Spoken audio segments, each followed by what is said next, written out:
Welcome to the 30th Pan-Pacific Conference from the Sandton Convention Center in Johannesburg, co-hosted by the Faculty of Management of the University of Johannesburg, developing future-fit leadership.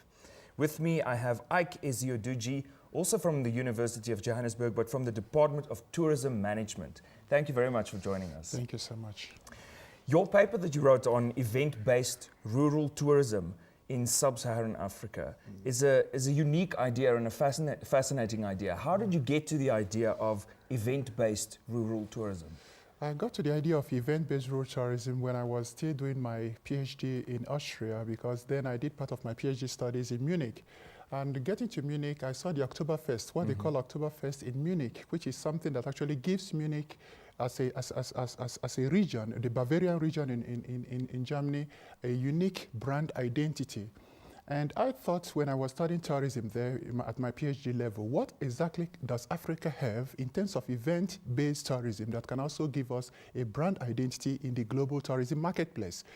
And after my PhD, of course, I then decided to come up with this paper because no paper has been written about that. A lot of papers has looked at issues related to community-based tourism and so on and so forth. However, I wanted to come up with a kind of a model that can actually enhance the brand image of the whole sub-Saharan Africa in the global tourism industry. Since competition is increasing every day in the global tourism industry, and Africa, especially sub-Saharan African country, as a sub-region, actually has to devise its own strategy in competing in the industry. So that is why the event-based rural tourism development model for sub-Saharan Africa.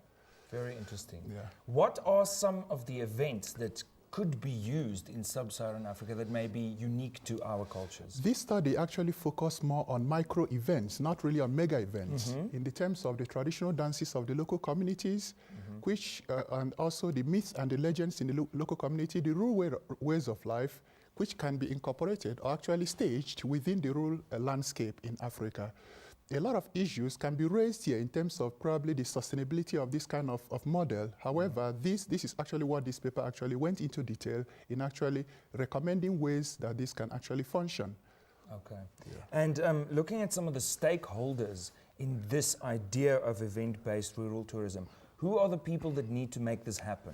The major stakeholders, I could quickly say, are the local communities themselves, because they are the ones who will need to stage the events. The tourists themselves, who are the service consumers, who actually will need to actually partake in this event. And we also have the local and the national governments in sub-Saharan African countries, and also the tour operators, and some other not-for-profit organizations like the NGOs. These are the major stakeholders that actually make this to happen. They all have roles to play, and they also have demands from this product. Has any of this been implemented since your paper? This paper is freshly written. It's going to be published soon in the Journal of Current Issues in Tourism this year. However, I don't know I cannot promise the exact timing, but however, it's going to come out this year in Current Issues in Tourism Journal.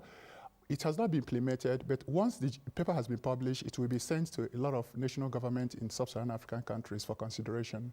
Well, good luck to you. I hope people do implement this fascinating idea. Thank you very very much for joining us. Thank you so much. I've been speaking to Ezeuduji from the University of Johannesburg. This is the 30th Pan-Pacific Conference, co-hosted by the Faculty of Management of the University of Johannesburg, developing future-fit leadership.